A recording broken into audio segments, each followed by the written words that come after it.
Hello my friends, and welcome back to SBR for ACCA.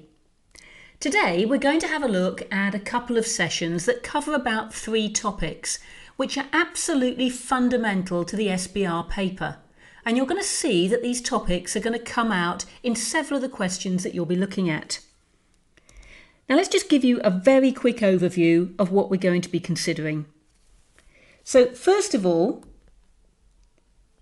I'm just going to label this number 1, because the first topic we're going to have a look at is something called the conceptual framework.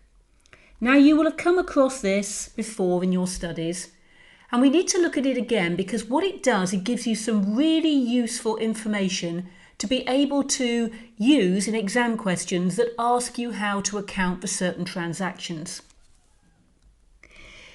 In the first session of the text, there's also some coverage of IFRS 13. This indicates how we determine fair value, and it's a term that we use quite a lot when we're looking at different assets in the sets of financial statements. So we're going to have a look at what we actually mean by that term. You can then use it throughout the text. The last topic that I want to have a look at is one on ethics. Now, ethics is something that will be examined in your second question for sure. And usually what we need to think about with ethics is not just the ethical code, but how we can then apply that to certain situations and identify what we need to do about it if we think that a fellow accountant is breaking the code. So let's start by having a look at the first session. And we're going to run through the main headings of what we mean by the framework.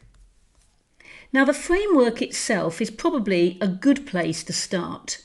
What do we actually mean by this?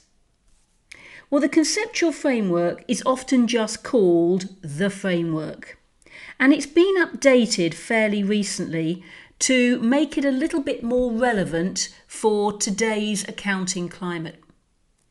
Now, what it broadly does is gives a reference point for preparers of financial statements and standard setters to go to when they're trying to think about how certain transactions need to be accounted for.